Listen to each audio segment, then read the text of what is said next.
What is going on, my dudes and dudettes? It's Sean you with SNS Serpentarium.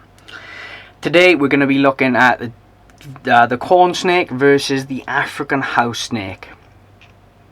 So make sure you stay tuned for that. If you're new around here, make sure you subscribe. Smash that notifications bell. There's daily snake videos over here and you don't want to be missing out on any of that snake content. So yeah, let's just get straight into it. So what I've got in my hand here right now is a black African house snake. This is a locality type of African house snake. It's called the Philognosis house snake.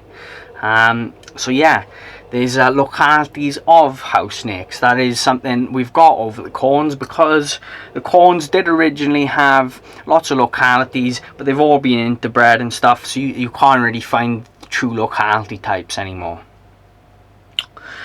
Corns and house snakes, they've got very similar care requirements. The main difference really is African house snakes are quite a bit smaller than corns as far as length and girth.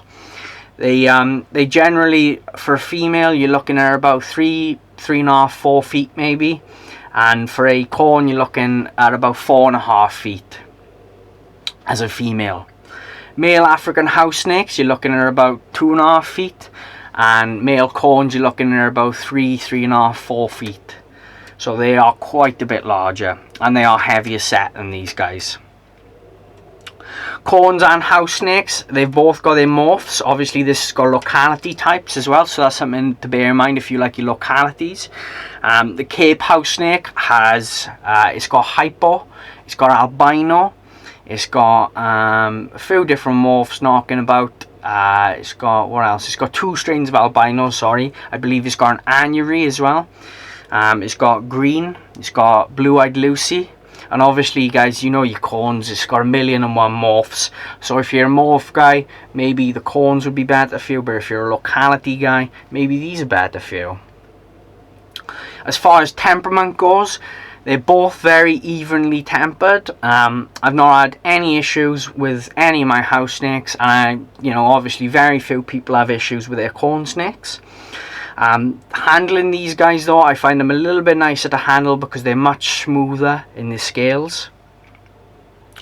And even though they're small, they're not quick at all. Even as babies, they're not racing about or anything like that. They're nice and calm and just inquisitive little snakes.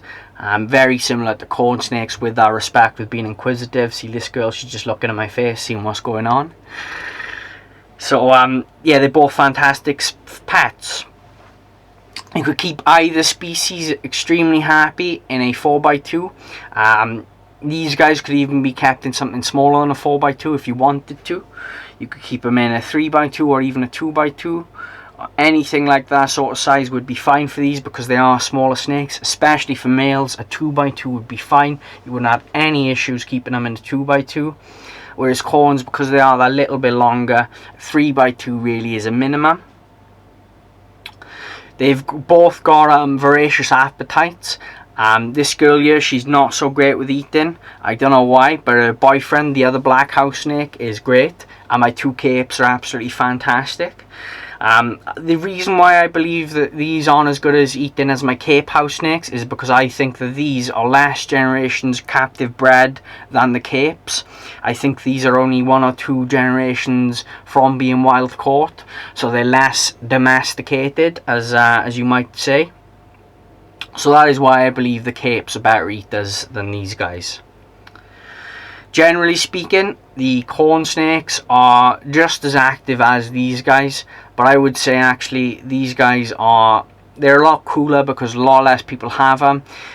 They're just as easy to care for. They've got just as good temperaments. They're a little bit smaller, which is great for those of you that don't have a lot of space, or maybe you're thinking of getting your 10-year-old kid a snake, but they don't want to be intimidated.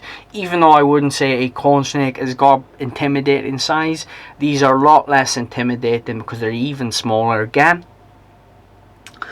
I'd recommend either of these snakes for anyone, but you find a lot of people that have kept multiple snakes still get African house snakes, whereas corn snakes, they tend to be kept mostly by beginners.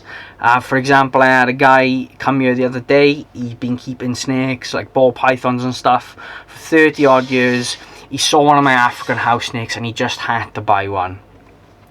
So these are a very uncommon species of snakes, especially in some parts of the country and the US, but they're absolutely gorgeous, really underrated pets.